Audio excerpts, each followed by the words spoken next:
ഇപ്പോൾ നടന്ന പശ്ചിമബംഗാൾ തെരഞ്ഞെടുപ്പിൽ ബി.ജെ.പിക്ക് ചില സീറ്റുകൾ നേടാൻ സഹായിച്ചത് ജമാഅത്ത് ഇസ്ലാമിയാണെന്ന് പറഞ്ഞാൽ നിങ്ങൾ വിശ്വസിക്കുമോ? എന്നാൽ വിശ്വസിക്കണം, കാര്യങ്ങൾ അങ്ങനെയാണ്. അതായത് അതിർത്തിയോട് ചേർന്ന് കിടക്കുന്ന വെസ്റ്റ് ബംഗാളിന്റെ ജില്ലകൾ, അതായത് അധിനിവേശ കുടിയേറ്റക്കാർ നിറഞ്ഞ ജില്ലകൾ, മുസ്ലിങ്ങൾ ധാരാളമായുള്ള ജില്ലകൾ, ഇതിന് തൊട്ടപ്പുറത്ത് ബംഗ്ലാദേശാണ്. കഴിഞ്ഞ ഫെബ്രുവരി മാസത്തിൽ ബംഗ്ലാദേശിൽ നടന്ന തെരഞ്ഞെടുപ്പിൽ ഈ മേഖലയിലുള്ള എല്ലാ സീറ്റുകളും, അതായത് 77 സീറ്റുകളും നേടിയത് ഈ ജമാഅത്ത് ഇസ്ലാമി ആയിരുന്നു. ആ കൊടും തീവ്രവാദികളാണ് തങ്ങളുടെ അതിർത്തിക്ക് ചുറ്റും നിലയുറപ്പിച്ചിരിക്കുന്നത് തിരിച്ചറിയാൻ ബംഗാൾ ജനങ്ങൾക്ക് പെട്ടെന്ന് കഴിഞ്ഞു. ഒപ്പം ഈ ജമാഅത്ത് ഇസ്ലാമി ബംഗ്ലാദേശിൽ നടത്തിയ ഹിന്ദു വംശകുത്തിയ കൂടി ആയപ്പോൾ പൂർണ്ണമായി സിലിഗുരി മുതൽ, അതായത് നമ്മുടെ ചിക്കനൊക്കെ സ്ഥിതി ചെയ്യുന്ന സിലിഗുരി, ആ സിലിഗുരിയുടെ തൊട്ടപ്പുറത്ത് ബംഗ്ലാദേശിന്റെ അതിർത്തികളുള്ള മണ്ഡലങ്ങളെല്ലാം ഈ ജമാഅത്ത് ഇസ്ലാമിയാണ് ജയിച്ചത്. ഇത് സുരക്ഷയെക്കുറിച്ച് ജനങ്ങളെ ബോധ്യപ്പെടുത്താൻ ബി.ജെ.പി സഹായിച്ചു. അവർ ബോധ്യപ്പെടുത്തി അവിടെയുള്ള ഹിന്ദു വോട്ടുകൾ ഏകീകരിച്ചു. തദ്ദേശീയ മുസ്ലിങ്ങളും ഇതിനൊപ്പം നിന്നു. കാരണം സുരക്ഷയാണ് ഏറ്റവും വലുത്.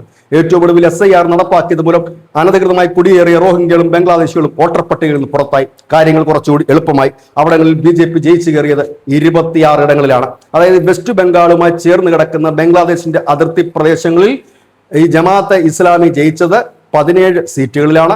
അതിന് തൊട്ടിപ്പുറത്ത് കിടക്കുന്ന വെസ്റ്റ് ബംഗാൾ നാളിതുവരെ ബി.ജെ.പി ജയിക്കാത്ത ഇടങ്ങളിൽ ബി.ജെ.പി ജയിച്ചത് 26 ഇടങ്ങളിലാണ്. അതായത് ഇന്ത്യൻ ജനതയ്ക്ക് കൃത്യമായി തന്നെ കാര്യങ്ങൾ അറിയാം. തൊട്ടപ്പുറത്ത് വരെ എത്തിയിരിക്കുന്നു, തങ്ങളുടെ വീടിനടുത്ത് വരെ എത്തിയിരിക്കുന്നു ജമാഅത്ത് ഇസ്ലാമി എന്ന മതഭീകരന്മാർ, മതഭ്രാന്തന്മാർ. തങ്ങളുടെ സഹോദരങ്ങളെ ബംഗ്ലാദേശിൽ കൊന്നൊടുക്കിയവർ തങ്ങളുടെ അതിർത്തിയിൽ എത്തിയിരിക്കുന്നു. അവരുടെ ആളുകൾ തന്നെയാണ് തങ്ങളുടെ ജില്ലയിലും ഉള്ളത്. അവരുടെ ആളുകളുടെ എണ്ണം കൂട്ടി ജില്ലയുടെ ഭൂപ്രകൃതിയും ഭൂമിശാസ്ത്രവും ജൈവശാസ്ത്രവും എല്ലാം മാറ്റിമറിച്ചിരിക്കുന്നു. അത് SIR തീർത്ത് കഴിഞ്ഞപ്പോൾ ധൈര്യസമേതം അവർ വോട്ട് ചെയ്തു.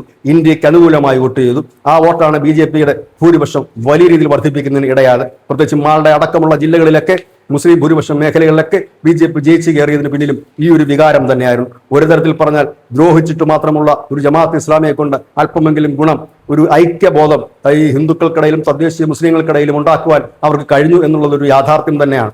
ഏതായാലും ഇപ്പോൾ ഇന്ത്യയുടെ അതിർത്തി, അതായത് വെസ്റ്റ് ബംഗാളും ബംഗ്ലാദേശുമായുള്ള അതിർത്തികളെല്ലാം സേഫായി മാറിയിരിക്കുന്നു. ഇവിടെ ജയിച്ചു കയറിയത് ബി.ജെ.പി എന്ന് മാത്രമല്ല, വെസ്റ്റ് ബംഗാൾ ഭരിക്കുന്നതും ബി.ജെ.പി ആണ്. അതുകൊണ്ട് തന്നെ അതിർത്തിയിൽ പഴുതുടച്ചുള്ള നീക്കത്തിന് ഇനി സൈന്യത്തിന് പൂർണ്ണ സജ്ജവും സ്വാതന്ത്ര്യവും ഉണ്ടാകും. വേലി കെട്ടാനുള്ള അനുമതി 45 ദിവസത്തിനുള്ളിൽ നൽകുമെന്നാണ് അമിത്ഷാ ഇന്നലെ കൂടി പറഞ്ഞതും. News desk, Malayalam.